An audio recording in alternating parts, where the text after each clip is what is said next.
Excuse me, sir. Huh? Why don't you have to howl? Why don't you howl? Because if you start howling, they start howling, it's very hard to get them to stop.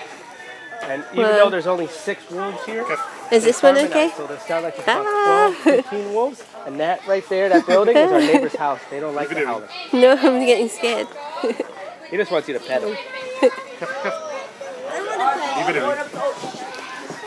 Don't say hi to that, not me. I like dogs, so I love wolves too. Oh, what? Like I said, he doesn't even know he's a wolf for the most part. He was raised as a house pet. The gentleman had him living